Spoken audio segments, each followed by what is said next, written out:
KPCC വിശ്വാസ സംരക്ഷണ യാത്രയുടെ സമാപനത്തിൽ കെ മുരളീധരൻ പങ്കെടുക്കും.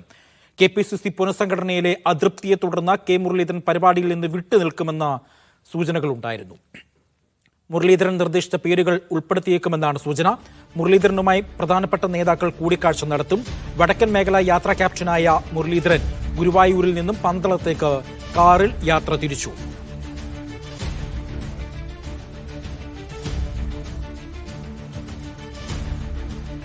വിവരങ്ങൾ നൽകാനായി തൃശൂരിൽ നിന്നും നടരാജ്, ഒപ്പം തന്നെ പന്തളത്ത് നിന്നും യു ഷൈജു, ഒപ്പം തന്നെ ലിജോയും ചേരുന്നുണ്ട് വിവരങ്ങൾ നൽകാനായി.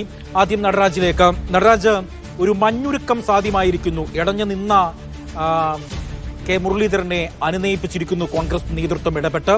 അദ്ദേഹം യാത്ര ആരംഭിച്ചിട്ടുണ്ട് എന്നാണ് മനസ്സിലാക്കാൻ കഴിയുന്നത്. ഇതുമായി ബന്ധപ്പെട്ടുള്ളൊരു വിശദാംശം എന്താണ്? അങ്ങനെ തന്നെ വേണം മനസ്സിലാക്കാൻ. മുരളീധരന് പല അതൃപ്തിയും ഉണ്ടായിരുന്നു. അത് അദ്ദേഹം നേതൃത്വവുമായി സംസാരിക്കുകയും ചെയ്തു. പക്ഷേ ജാഥ ക്യാപ്റ്റൻ തന്നെ ജാഥയുടെ സമാപനത്തിൽ ഇല്ലാതിരിക്കുന്ന ഒരു വിഷമ വൃത്തത്തിലേക്ക് മുരളീധരൻ കോൺഗ്രസ് പാർട്ടിയെ തള്ളിയിടുന്നതാണ് നമ്മൾ കണ്ടത്. മണിക്കൂറുകളോളം ആ അനിശ്ചിതത്വം നീണ്ടു. രാവിലെ മുതൽ തന്നെ അദ്ദേഹം ഗുരുവായൂരിലുണ്ടായിരുന്നു. മാസം 1-ാം തീയതികളിൽ ഗുരുവായൂർ ക്ഷേത്രത്തിൽ ദർശനം നടത്തുന്നത് അദ്ദേഹത്തിന് പതിവാണ്. പക്ഷേ അദ്ദേഹം വൈകിട്ടത്തെ പരിപാടിയിൽ പങ്കെടുക്കില്ല എന്നാണ് അറിയിച്ചിരുന്നത്.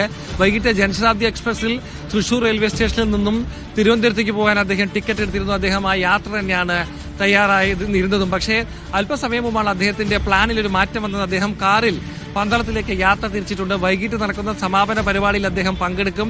അതുകൊണ്ട് തന്നെ പാർട്ടി നേതാക്കൾക്കും പാർട്ടി അണികൾക്കും വലിയൊരു ആശ്വാസമായി തന്നെ ഈ വാർത്ത മാറുകയാണ്. എന്തായാലും വളരെ പ്രധാനപ്പെട്ട കാര്യം, കെ.പി.സി.സി പുനഃസംഘടനയുമായി ബന്ധപ്പെട്ട് അദ്ദേഹത്തിന് പല അതൃപ്തിയും ഉണ്ടായിരുന്നു. അദ്ദേഹം പറഞ്ഞ പലർക്കും വേണ്ട പോസ്റ്റുകൾ കിട്ടിയില്ലെന്ന് മാത്രമല്ല, തൃശൂരിലെ ലോക്സഭാ തോൽവിക്ക് കാരണക്കാരനെന്ന് അദ്ദേഹം വിശ്വസിക്കുന്ന ജോസ് വള്ളൂരിന് പദവി കിട്ടുകയും ചെയ്തത് അദ്ദേഹത്തെ ചൊടിപ്പിച്ചിരുന്നു. ഇക്കാര്യമൊക്കെ തന്നെ നേതൃത്വത്തെ അറിയിച്ചിരുന്നെങ്കിലും പരിഹാരമില്ലാത്ത സാഹചര്യത്തിലാണ് അദ്ദേഹം ഇടഞ്ഞു നിന്നത്. പക്ഷേ നേതൃത്വം ഇതിലെ പ്രശ്നം മനസ്സിലാക്കിക്കൊണ്ട് ഇത്തരത്തിൽ ഇവരെ വേണ്ട രീതിയിൽ അക്കോമഡേറ്റ് ചെയ്യാമെന്നൊരു ഉറപ്പ് കെ മുരളീധരൻ നൽകിയിട്ടുണ്ട് എന്നാണ് മനസ്സിലാക്കുന്നത്. ഇതിനെ തുടർന്നാണ് അദ്ദേഹത്തിനൊരു മനം മാറ്റം വരികയും അദ്ദേഹം പന്തളത്തിലേക്ക് തിരിക്കുകയും ചെയ്തത്. കാറിലാണ് അദ്ദേഹം പോകുന്നത്. തൃശൂരിലെ അദ്ദേഹത്തിന്റെ അടുത്ത അനുയായികളിൽ ചിലർ അദ്ദേഹത്തെ കാറിൽ അനുഗമിക്കുന്നുണ്ട്. എന്തായാലും വലിയൊരു വിഷമ വൃത്തത്തിൽ നിന്നാണ് അദ്ദേഹം കോൺഗ്രസിനെ താൽക്കാലികമായെങ്കിലും ആശ്വാസം നൽകിയിരിക്കുന്നത് എന്ന് പറയാം. കാരണം സർക്കാരിനെതിരെ വലിയൊരു പ്രക്ഷോഭം കൊണ്ടുവരുന്ന സാഹചര്യത്തിൽ ജാഥ ക്യാപ്റ്റൻ തന്നെ വിട്ടുനിൽക്കുന്നത് പാർട്ടിക്കും മുന്നണിക്കും വൻ തിരിച്ചടിയാവുന്ന ഒരു സാഹചര്യം ഉണ്ടായിരുന്നു.